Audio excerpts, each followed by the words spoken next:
വെക്കിലാളുണ്ടോ വരുന്നുണ്ടല്ലേ?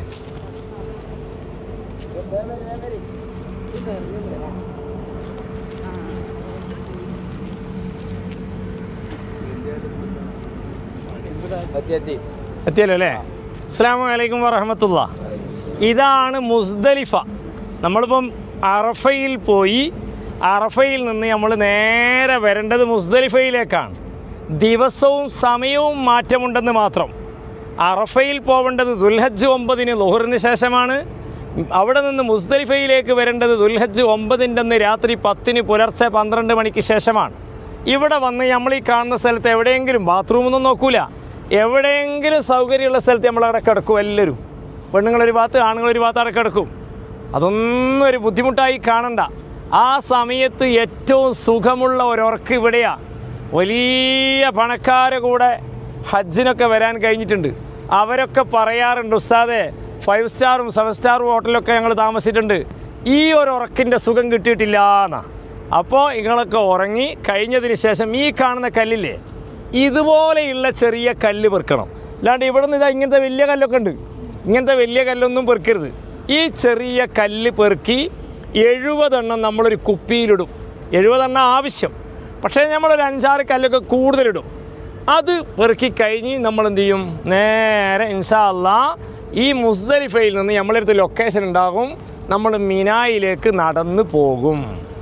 മിനായിലെ ടെൻറ്റിലെത്തി കഴിഞ്ഞതിന് ശേഷം ദുൽഹജ്ജ് 10 പുലർച്ചെ നമ്മൾ ജംറത്തുൽ അഖബ, 3 ജംറ ഉണ്ട്, ഊലുണ്ട്, ഉസ്ത ഉണ്ട്, അക്കബ ഉണ്ട്, ലാസ്റ്റ് ജംറ. അന്നത്തെ ദിവസം ജംറത്തുൽ അഖബൻ്റെ അടുത്ത് പോകും. അവിടെ ഇങ്ങനെ ഒരു ഫുള്ളില്ല, ഒരാഫേ ഉള്ളൂ.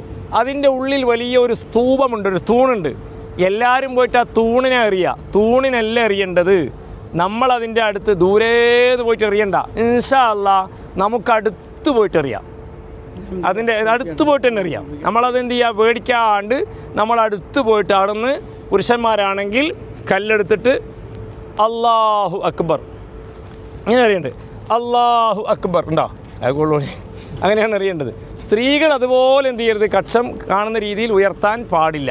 നമ്മളെന്ത് ചെയ്യുക അറിയുക. അല്ലാതെ ചില ആൾക്കാരൊക്കെ അവിടെ നിന്ന് എറിയുക, എങ്ങനെ വരുക കല്ലും എടുത്തിട്ട് നമ്മളവിടുന്ന് നായ്ക്കളറിയില്ല, അതുപോലെ വന്നിട്ടാണ് അപകടങ്ങൾ ഉണ്ടാകുന്നത്. അതും വലിയ കല്ലായിരിക്കും.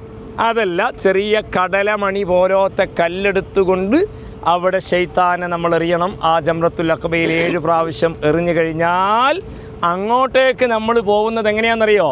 ലബ്ബൈക് അല്ലാഹുമ്മ ലബ്ബൈക് ലബ്ബൈക ലാ ശരീക ലക ലബ്ബൈക് ഇന്നൽ ഹംദ വന്നിഅമത ലക വൽ മുൽക്ക് ലാ ശരീക ലക എന്ന് പറഞ്ഞാൽ പോകുന്നത്. കല്ലേറ് കഴിഞ്ഞാൽ നമ്മളവിടെ ഒന്നും ഒരുമിച്ച് കൂടി അവിടെ നിന്ന് തിരിച്ചിങ്ങോട്ട് പോരെ. എങ്ങനെയാ?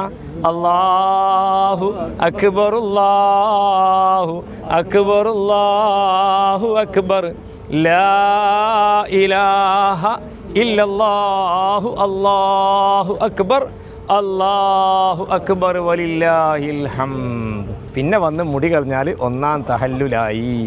പിന്നെ 2 ദിവസം കൊണ്ട് നമുക്ക് തിരിച്ചു പോകാം. 3-ാമത്തെ ദിവസമോ 4-ാമത്തെ ദിവസമോ റബ്ബ് തൗഫീഖ് നാട്ടിലേക്ക് എത്താം. ഇനി ഒരു മാസമേ ഉള്ളൂ ഇൻഷാ അല്ലാഹ്. 70 കല്ല്. ആദ്യത്തെ ദിവസം 7, 2-ാമത്തെ ദിവസം 3 സ്ഥലമുണ്ട്, 3ഇടത്തിലും 7 വീതം എറിയണം. ഇപ്പോഴത്തെ 21 ആയി. 2-ാമത്തെ ദിവസം പിന്നത്തെ ദിവസവും നമ്മൾ എന്ത് ചെയ്യണം, 7 വീതം 3 സ്ഥലത്ത് എറിയണം. അപ്പോൾ 42 ആയി. 3-ാമത്തെ ദിവസവും അങ്ങനെ എന്ത് ചെയ്യണം, 13 21 എറിയണം. അപ്പോൾ 63 ആയി. പിന്നെ ആദ്യം എറിയേണ്ട 7, അങ്ങനെ 70 കല്ല എറിയേണ്ടത്. പിന്നെ നെഫറവലായിട്ട് പോകും ചിലപ്പം 12 തന്നെ ഏറെ അവസാനിപ്പിച്ച് നമുക്ക് പോകാം. ഫമൻ തഅജ്ജല ഫീ യൗമൈനി ഫലാ ഇസ്മ അലൈഹി, ഒരു കുഴപ്പമില്ല എന്നാ. അങ്ങനെ പോവുകയാണെങ്കിൽ നമുക്ക് എന്ത് ചെയ്യും, 21 കല്ല് കുറഞ്ഞു കിട്ടും, 49 കല്ല് മതി. പക്ഷേ നമ്മൾ പെറുക്കും എത്ര തന്നെ പെറുക്കുക, 70 തന്നെ പെറുക്കുക ഇൻഷാ അല്ലാഹ്. എന്നാൽ പിന്നെ ഒതു എടുത്തിട്ട് വേഗം ബസ് കയറിയാൽ നമുക്ക് എന്ത് ചെയ്യാം, വേഗം ജിറാന പള്ളി പോയാൽ റാഹത്തായിട്ട് വേഗം പോകാം. അസ്സലാമു അലൈക്കും. ഓ അവിടെ നിസ്കരിക്കാം. അതാ ഒതു അവിടെ നിന്ന് എടുക്കാം, അവിടെ ഉണ്ടല്ലോ സൗകര്യം. ഇവിടെ ഒതു ഉള്ളവരെ എടുക്കണ്ട, ഇവിടെ അവിടെ നിന്ന് എടുത്താൽ മതി. ഇതാ ഒതു അവിടെ എന്തോ പൂട്ടിക്കാൻ തോന്നുന്നുണ്ട്.